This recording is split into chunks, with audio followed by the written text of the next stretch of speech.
Richard Nixon, 37th President of the United States.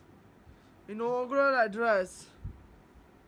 Senator Dirksen, Mr. Chief Justice, Mr. Vice President, President Johnson, Vice President Humphrey, my fellow Americans, and my fellow citizens of the world community. I ask you to share with me today the majesty of this moment. In the orderly transfer of power, we celebrate the unity that keeps us free. Each moment in history is a fleeting time, precious and unique. But some stand out as moments of beginning, in which courses are set that shape decades or centuries. This can be such a moment. Forces are now converging that make possible for the first time that many of man's deepest aspirations can at last be realized. The spiraling pace of change allows us to contemplate within our own lifetime advances that once would have taken centuries. In throwing wide the horizons of space, we have discovered new horizons on Earth. For the first time, because of people of the world want peace and the leaders of the world are afraid of war, the times are on the side of peace. 8 years from now, America will celebrate its 200th anniversary as a nation. Within the lifetime of most people living, mankind will celebrate the great new year, which comes only once in 1,000 years, the beginning of the third millennium. What kind of a nation will we be? What kind of a world we will live in? Whether we shape the future of the image of our hopes is to determine by our actions and our choices.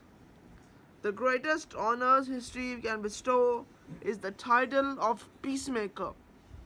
This honor now beckons America the chance to help lead the world at last out of the valley of turmoil and onto the high ground of peace that man has dreamt of since the dawn of civilization.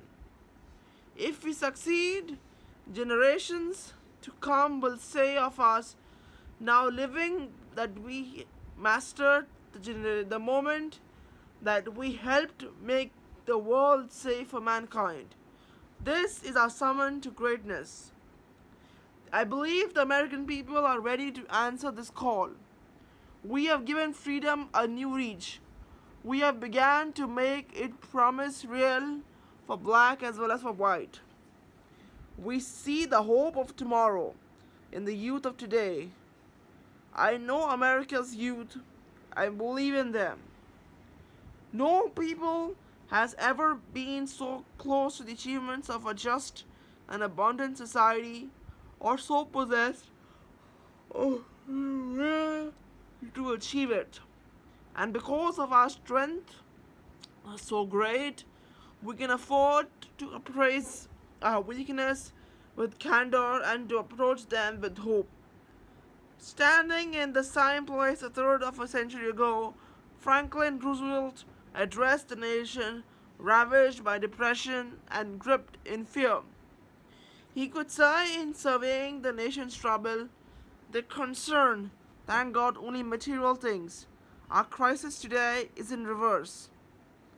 We find ourselves rich in goods, but raised in spirit, reaching the magnificent precision for the moon, but falling into ruckus discords on earth. We are caught on war, wanting peace. We are torn by division, wanting unity. We see around us empty lives, wanting fulfillment. We see tasks that need doing, waiting for hands to do them. To a crisis of the spirit, we need an answer of the spirit. And to find that answer, we need to look within ourselves. Greatness comes in simple trappings. These simple things are the ones most needed today if we are to surmount what divides us and cement what unites us. To lower our voice would be a simple thing. In these difficult years, America has suffered from a fever of words, from inflated rhetorics that promised more than it can be delivered, from angry rhetoric that fans discontent into hatred, from bombastic rhetorics that postures instead of persuading.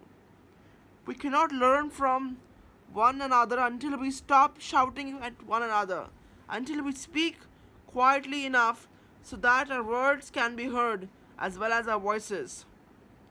Those who have been left out, we will try to bring in. Those who left behind, we will help to catch up.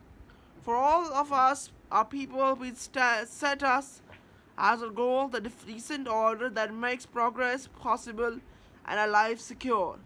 As we reach towards our home, uh, task is to build on what has gone before, not turning our back from the old, but turning towards the new. In the past third of a century, governments have passed more laws, spent more money, initiated more programs than in all our previous history. In pursuing our goal for full employment, better housing, excellence in education, in rebuilding our cities and improving our rural areas, in protecting our environment and enhancing the quality of life, in all these and more, we will and must press urgently forward. The American dream does not come to those who fall asleep, but we are approaching the limit of what government alone can do. Our greatest need now is to reach beyond government, to enlist the legions of the concerned and the committed. What has to be done by government and people together, or it will not be done at all. The lesson of past agony is that without the people we cannot do anything. Without the people, with the people we can do everything. To match the magnitude of our tasks, we need the energies of our people, enlisted not only in grand enterprises, but more importantly in those small, splendid efforts that make headlines in the neighborhoods, newspapers, instead of national journals. I don't offer a life of uninspiring ease. I don't call for a life of grimace sacrifice.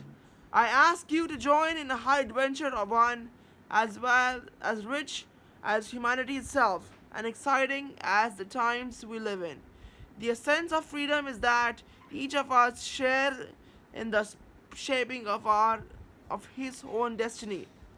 Until he has been part of a cause larger than himself, no man is truly whole. We achieve nobility in the spirit that inspires that use. As we measure what can be done, we shall promise only what we know we can produce. But as we charter our goals, we shall be lifted by our dreams. To go forward at all is to go forward together. This means black and white as one, together as one nation, not two. What remains is to give life to what is in law, to ensure that at last, that as all as born equal in dignity before God, are all born in equality in dignity before man. As we learn to go forward together at home, let's also seek to go forward together in all mankind. After a period of confrontation, we are entering up an era of negotiation. Let all nations know that during the administration, our lines of communication will be open. We seek an open world, open to ideas, open to exchange of goods and people. A world in which no people, great or small, will live in angry isolation.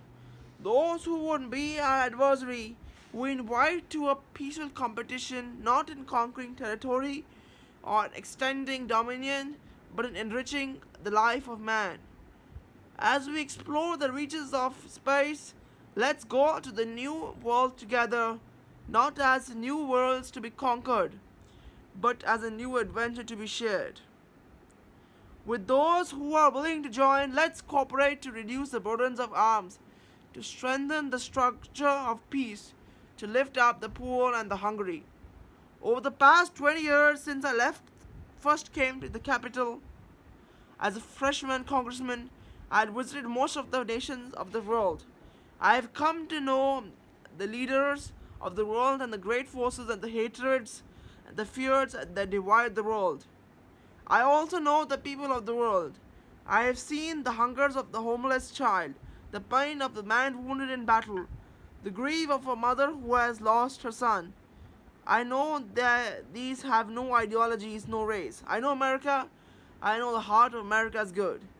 I speak from my own heart and the heart of my country, the deep concern we have for those who suffer and those who sorrow. Let me this let this message be heard and by strong and weak alike. The peace we seek to win is not victory over any other people, but the peace that comes with healing in its wings, with compassion from those who have suffered, with understanding from those who have opposed us, with the opportunity for all the people on this earth to choose their own destiny. Only a few short weeks ago, we shared the glory of man's first sight on the world as God sees it, as a single sphere reflecting light in the darkness. As the Apollo astronauts flew over the moon's gray surface on Christmas Eve, they spoke to us on the beauty of the earth, and in that voice so clear across the lunar distance, we heard they invoke God's blessings on its goodness. In that moment, their view from the moon moved poet Archibald MacLeish to write, to see the earth as it's truly small and blue and beautiful in the eternal silence where it floats, is to see ourselves as riders on the earth, together brothers on the bright loveliness in the eternal cold, brothers who want to know how they are truly brothers. We have endured a long night of American spirit, but as our eyes catch the red dimness of the first ray of dawn, let's not curse the remaining dark. Let's gather the light. Our destiny offers not the cup of despair, but the chalice of opportunity. So let's seize it not in fear, but in gladness. And riders on the earth together, let's go forward, firm in our faith, steadfast in our purpose, cautious of the dangers, but sustained by our confidence in the will of God and the promise of man.